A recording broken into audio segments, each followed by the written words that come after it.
Hello and welcome to English in Advance. I'm your host, Jessica, and it is such a pleasure to have you here with me today. Before we begin, I want you to do something for me. I want you to take a deep breath, just in and out. And now I want you to ask yourself a question, and I want you to be truly honest with your answer.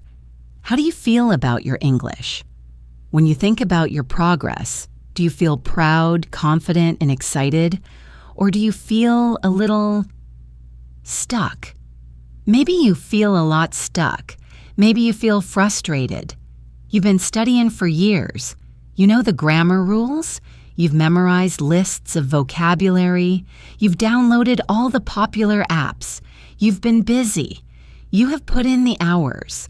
But when you are in a real conversation or when you try to watch a movie without subtitles, that feeling of panic rises in your chest. The words you know just disappear. You freeze. You translate in your head slowly and painfully. And at the end of the day, you think to yourself, I've been working so hard for so long. Why am I not fluent? If this sounds like you, if this feeling is familiar, I want you to know two things. First, you are not alone. This is the most common feeling among English learners all over the world. And second, it is not your fault. The problem isn't that you're bad at languages. The problem isn't that you're not smart enough or you didn't start young enough. The problem is that you have been tricked. You have been tricked into believing that being busy is the same as being productive. You have been wasting your time. That might sound harsh, but I say it with so much care because I want to set you free. You have been wasting your precious, irreplaceable time on methods that look like studying, that feel like work, but that do not lead to fluency. They lead to frustration. They lead to burnout. Today, that all changes. This episode is your permission to stop doing what isn't working. We are going to expose the time wasters, the hidden traps that keep you stuck. And then, I am going to give you the blueprint, the system for using your time effectively. We are going to replace those old, broken methods with two of the most powerful, efficient, and enjoyable tools you have: the graded reader and the podcast. This isn't just about learning a few new tips. This is about a fundamental shift in your approach. This is about reclaiming your time and, in doing so, reclaiming your dream of speaking English with confidence and ease. So if you are ready to stop studying and start learning, if you are ready to stop being busy and start making real, visible progress, then stay right here. You are in exactly the right place. Let's begin by shining a bright light on these time wasters so we can recognize them and banish them from our lives. The biggest ones are often disguised as serious study. The first, and perhaps the most common, is what I call the translation trap. You're trying to read an article in English. You read the first sentence and there's a word you don't know. You immediately stop. You grab your phone, you open your translation app, and you type in the word. You get the translation in your native language. You think, okay, I've learned the word. Then you go back to the article. You read two more sentences, and you hit another word you don't know. You stop. You translate. You go back. This process is incredibly slow, painful, and completely ineffective. Here is why. When you do this, you are not learning. You are decoding. You are treating English like a secret code, not a living language. You have broken your flow, that beautiful state of concentration. Even worse, you've told your brain that it doesn't need to work to understand. You've given it a crutch. And because you learn that word in isolation with a direct translation, your brain has no network to connect it to. It's a single, floating piece of information. I can almost guarantee you that in 24 hours, you will have forgotten it. You've spent all that time and energy for nothing. This is a massive waste of your time. The antidote, which we will discuss more, is learning from context. It's trusting your brain to guess the meaning. If you read, "The man was so famished he ate 3 entire plates of food," you don't need a dictionary to know that famished means very hungry. Your brain just made a strong connection. That is learning. Translation is not. The second big time waster is passive listening. Oh, this one is so sneaky because it feels so productive. And you think, I'm so busy, I'll just multitask.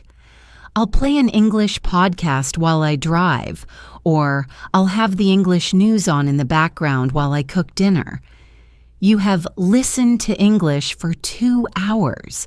You must be improving, right? I'm sorry, but probably not. Your brain is a fantastic filter.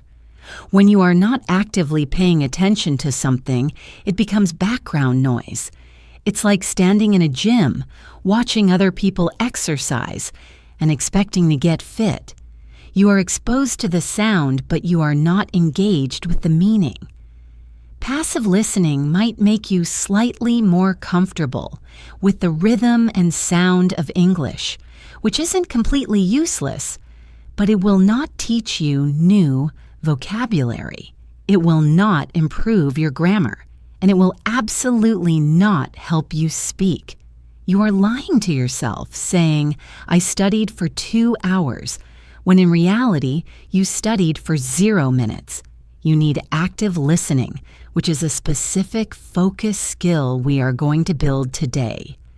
Next, we have the grammar treadmill. A treadmill is that machine you run and run on, but you never go anywhere. This is what so many of us do with grammar. We buy a thick, intimidating grammar book and we start at chapter 1, the present simple. We read the rules, we do the fill-in-the-blank exercises. Yei tain trazi go to the store. We move on to the present continuous. We get to the past perfect. We torture ourselves with the third conditional and the mixed conditionals and the subjunctive mood. We spend months and years becoming experts in describing the English language. We can tell someone why we use the present perfect, but we can't use it in a real conversation. This is the difference between declarative knowledge and procedural knowledge. Declarative knowledge is knowing about something. I can read a book and know about how to ride a bicycle. I can tell you all about balance and pedals and momentum, but procedural knowledge is knowing how to do it. The only way to get that is to get on the bike, fall over, and try again. You are wasting your time learning complex grammar rules that you are not ready to use. You learn grammar naturally by absorbing patterns from reading and listening, not by memorizing rules in a book. This leads us right into our fourth time waster, perfectionism. This is the fear of making a mistake. It's the little voice in your head, your inner critic that screams, "Stop! That's wrong." Before you even open your mouth, you have an idea in a conversation. You want to say it, but you pause. You think, wait, should I use in or on? Is this the past simple or the present perfect? You start building the perfect sentence in your head.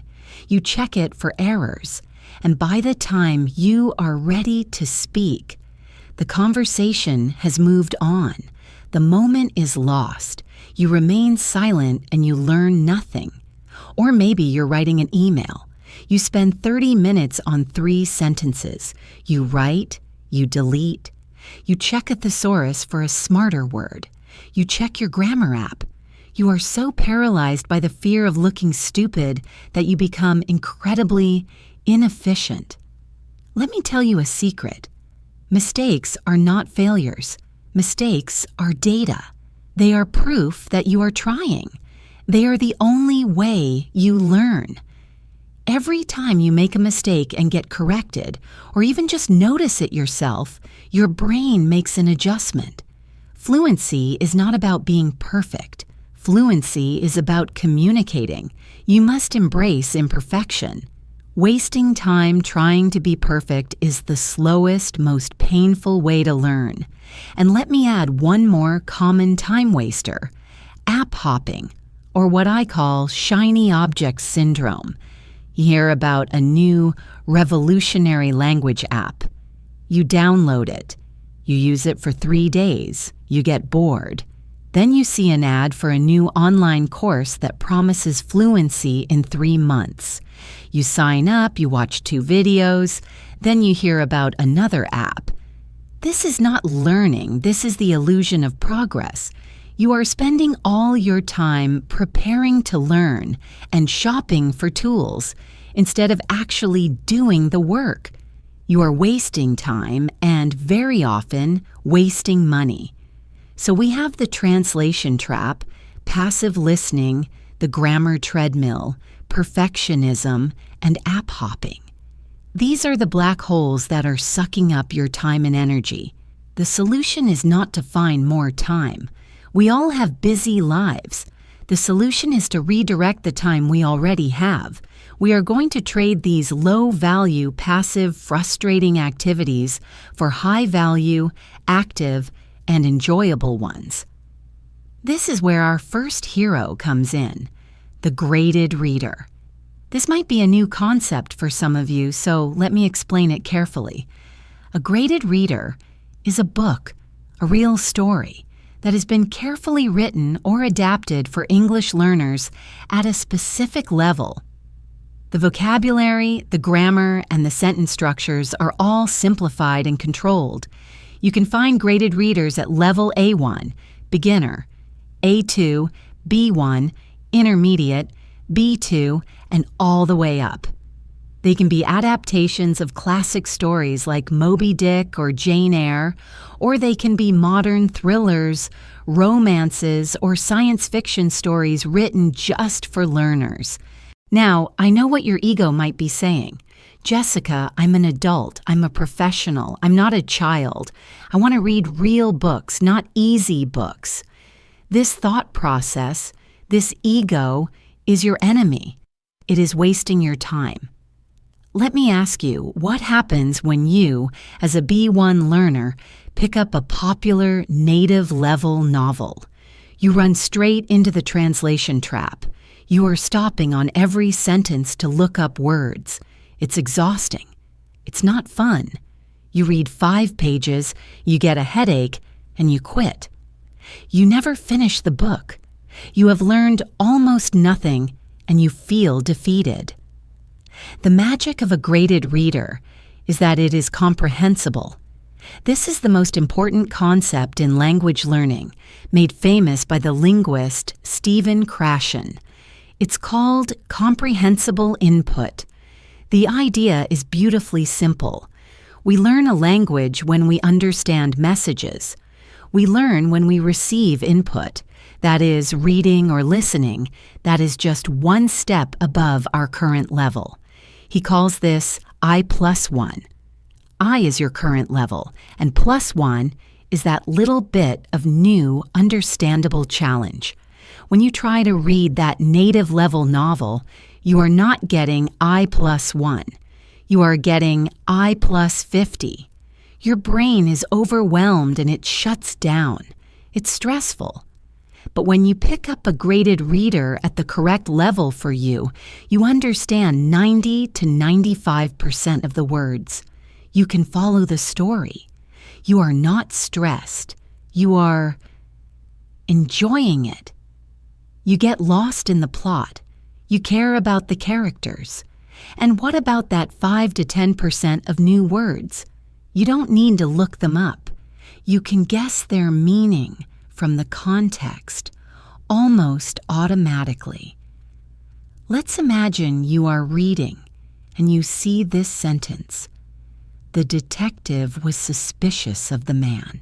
He was holding a shovel and his clothes were covered in dirt. You might not know the word suspicious, but you can see the picture. A detective, a man with a shovel and dirty clothes. You can guess that suspicious means the detective thought the man did something bad, that he didn't trust him. Boom. Your brain just made a powerful new connection. You learned a word in context without a dictionary and without breaking your flow. This is called incidental vocabulary acquisition. It's learning as a natural side effect of doing something enjoyable. This is how you learned your first language. This is how your brain is designed to learn. Furthermore, by reading a lot of easy, comprehensible material, you are automatically absorbing English grammar. You are not memorizing a rule that says, we put the adjective before the noun. You are just reading The Big Red House and the interesting old book hundreds and hundreds of times until the pattern is burned into your brain. It just feels right to say it that way. That is real learning. That is procedural knowledge. This whole philosophy is called extensive reading, and it is the fastest way to build your vocabulary, master grammar, and develop a feel for the language. So how do you use graded readers the right way, the don't waste time way? First, you must find your level. This is not a time for ego. Be honest. A good test is the 5-finger rule. Open a book to any page and start reading. For every word on that page you do not know, hold up 1 finger. If you get to 5 fingers before you finish the page, that book is too hard. Put it back. Find an easier one. It is always better to read a book that feels a little easy than one that is too hard. Reading an easy book builds speed, fluency, and most importantly, confidence. That feeling of finishing an entire book in English is a huge victory. It breaks the I am stuck feeling forever. Once you have your book, your main job is to read for pleasure. Really, get a cup of tea, sit in a comfortable chair, and just read. Get lost in the story. Your goal is to finish the book. Don't sit there with a highlighter and a notebook, turning it into a study session. Don't stop and translate. If you don't understand a word, just keep reading.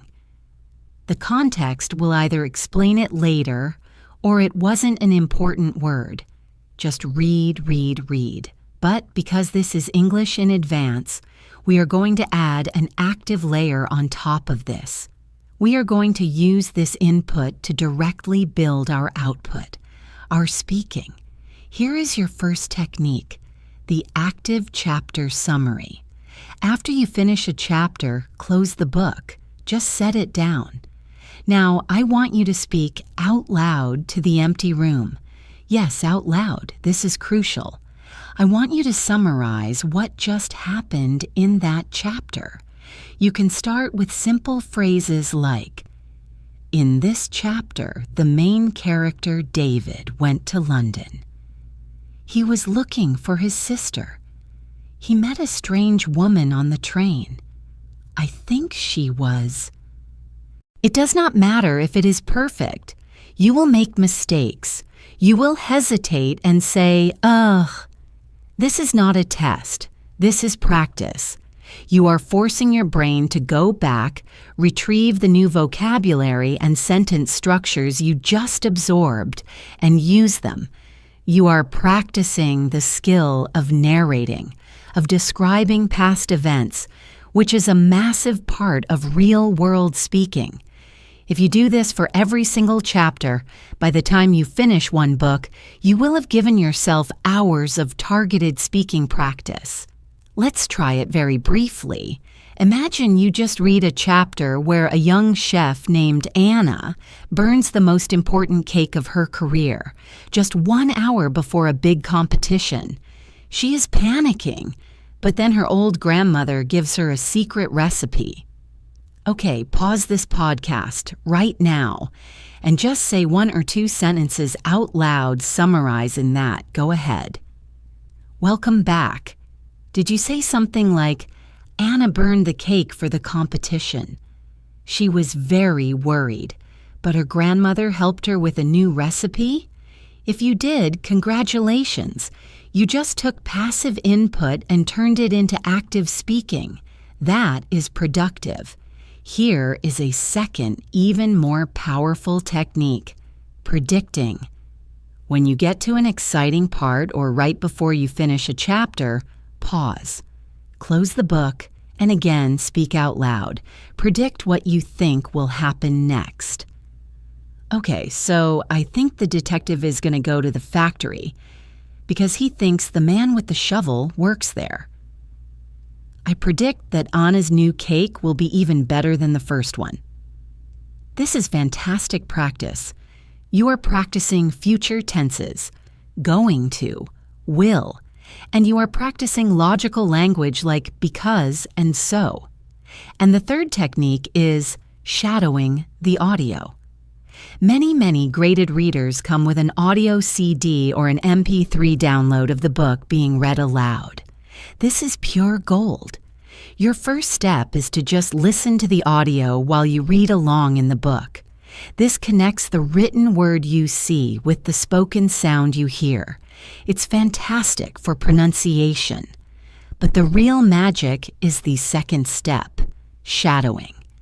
This is where you play the audio again, but this time you try to speak at the same time as the narrator. You are their shadow.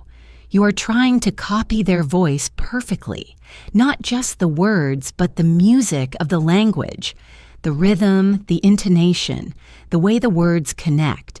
When their voice goes up at the end of a question, your voice goes up. When they pause, you pause. This technique is one of the single best ways to improve your pronunciation and flow. It trains your speaking muscles, the muscles in your mouth and throat, to move in an English way. It might feel very strange at first, but it is an incredibly efficient use of your time. So let's review our don't waste time system for graded readers. You are not translating. You are reading extensively at an easy, enjoyable level. You are actively creating output by summarizing chapters and making predictions out loud. And you are training your pronunciation and fluency by shadowing the audio. This is a complete system. You are reading, listening, and speaking, all with one simple, enjoyable tool. Now, let's talk about our second hero, the podcast. Podcasts like the one you're listening to right now are a game changer for English learners. They are portable. You can listen anywhere. They are mostly free. And you can find a podcast on any topic in the world that you are interested in. Cooking, video games, science, history, business, anything. This is so important. When you are interested in the topic, you are more motivated to listen and understand. But remember our time waster, passive listening. Just having a podcast on in the background while you check your email is not learning. It's noise. We must turn this into active listening. The first step, just like with graded readers, is choosing the right content. You must find comprehensible input. If you are an intermediate learner, B1, and you try to listen to 4 native speakers on a comedy podcast, they will be speaking incredibly fast, using slang, telling jokes you don't understand, and interrupting each other. It will be I plus 50. You will understand nothing, and you will give up. You have 2 much better options. The first, and the one I recommend to start with, is to listen to podcasts made for English learners, like this one, English in Advance. Why? Because the host, me, is on your side. I am speaking clearly. I am speaking a little slower than a native speaker would in a normal conversation. I am choosing my words carefully. I am explaining difficult ideas. This entire podcast is designed to be I+1 for you. Your second option is to find podcasts for native speakers, but on very specific topics where the host speaks clearly, or the topic is one you are an expert in. A solo host podcast, where one person is teaching you something, is perfect. A history podcast, a science show, a book review. These are often scripted and spoken clearly. The key is, can you understand the main idea, the gist, without a transcript? If yes, it's a good level. If you are completely lost, it's too hard. Okay, so you have your podcast. Now what? You are not just going to listen once. You are going to use the active listening framework. This has 3 steps. Listen. Number 1, the gist. The very first time you listen to a new episode, your goal is to do one thing. Answer the question, what is this episode about? That's it. Just listen from beginning to end. Don't stop. Don't pause. Don't read a transcript. Don't worry about all the words you are missing. Just try to get the big main idea. This trains your brain to understand the big picture from context, which is a vital skill for real-life conversations. Listen number 2, the details. Now you listen again. This time is different. This is your study pass. This time, you do have the transcript, if one is available.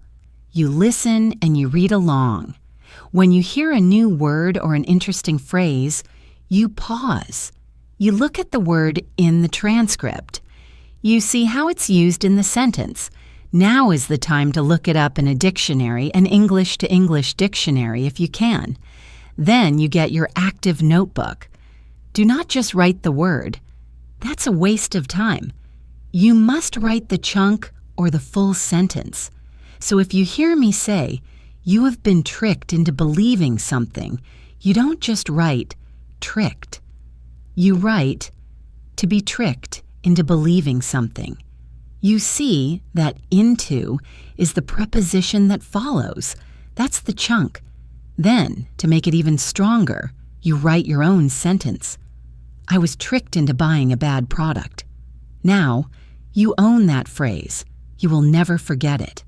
This second pass is slow. It's deep. You are an active hunter, digging for linguistic gold. Listen. Number 3, the active output. This is where we turn listening into speaking. You have 2 great options. The first is shadowing, just like with the graded reader. You play the audio and you speak along with the host. You try to match my voice, my rhythm, my intonation. This is fantastic. But my favorite technique, the one I think will change your life, is what I call listen and respond. This is where you become part of the conversation. You are no longer a passive listener. You are my conversation partner. This is how it works. While you are listening to me, I want you to talk back to me out loud.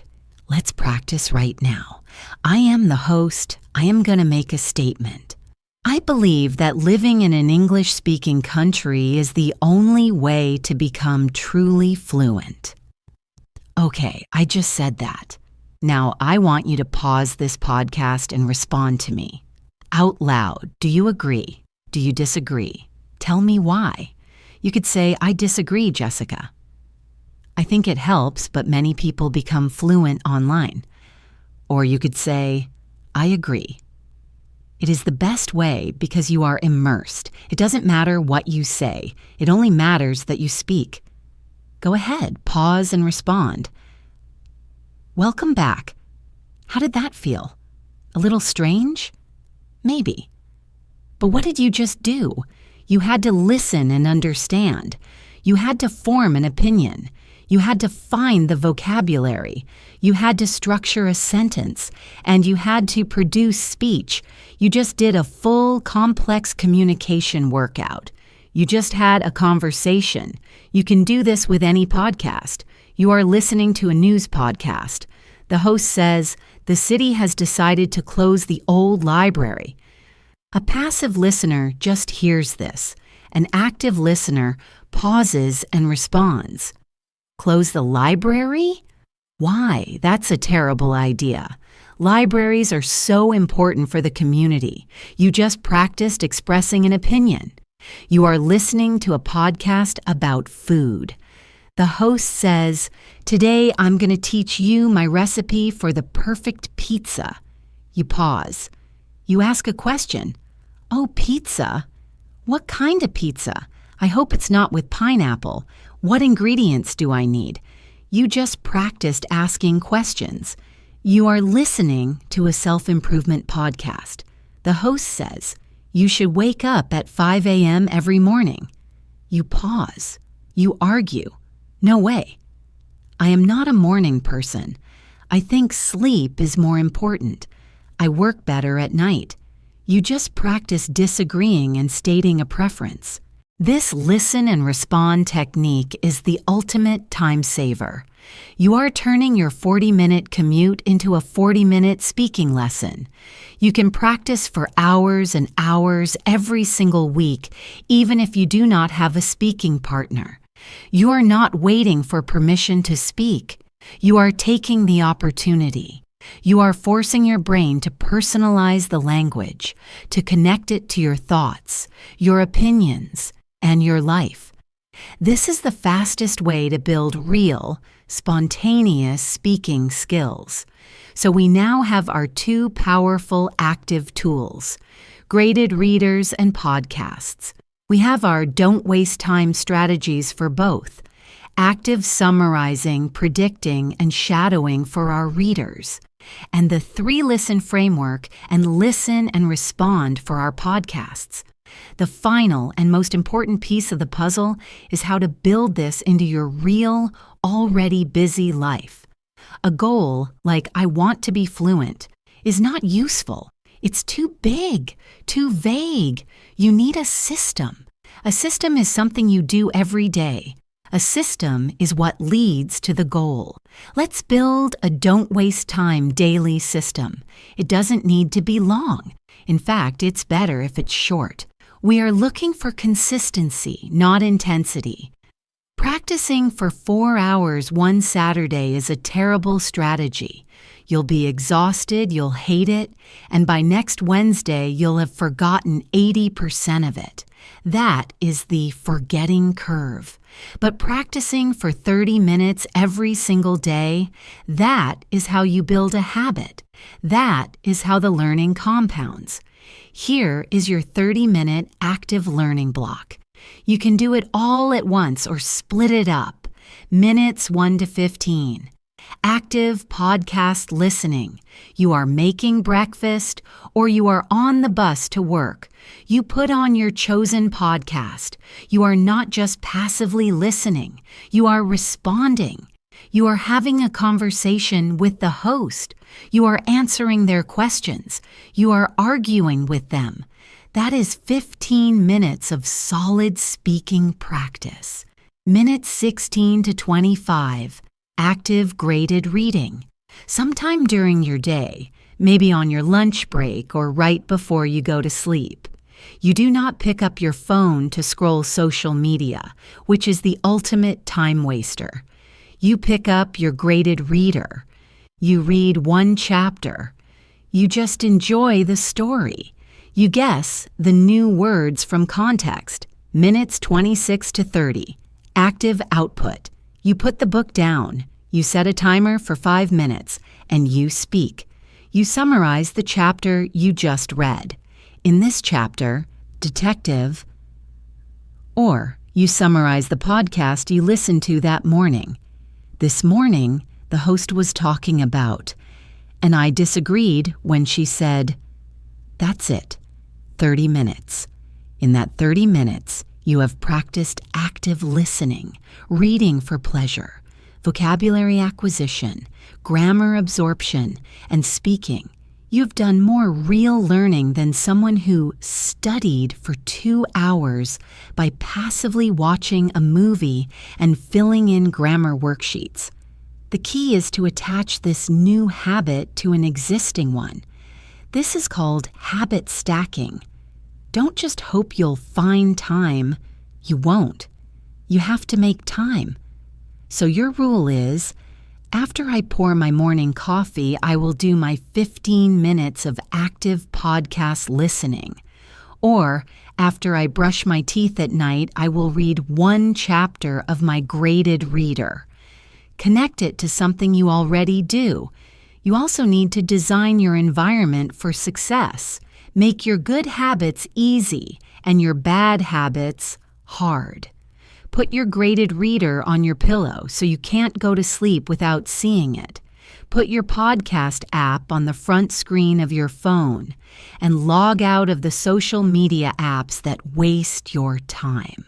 Make them harder to access. And what about those days when you have no energy, no motivation? We all have them. On those days, you use the 2-minute rule. Just tell yourself, I will just read for 2 minutes, or I will just listen and respond to 1 question. Anyone can do something for 2 minutes. What happens? First, you will almost always do more. Getting started is the hardest part. But second, and more importantly, even if you only do 2 minutes, you have kept the habit alive. You have not broken the chain. You have reminded your brain that you are the kind of person who practices English every day. This identity is more powerful than any single study session. The goal is to never miss twice. 1 missed day is an accident. 2 missed days is the start of a new bad habit. When you do this, you shift your entire mindset. You stop seeing learning as a chore, as studying you have to do. You start seeing it as practice you get to do. Reading a graded reader isn't homework, it's an adventure. Listening to a podcast isn't a lesson, it's a conversation. You are not wasting time trying to be perfect. You are investing time in the messy, human, and beautiful process of communication. You start to enjoy the process itself, and when that happens, fluency is no longer a distant goal. It's just a natural, inevitable result. So let's bring it all together. You are here at English in Advance because you want to speak this language with confidence.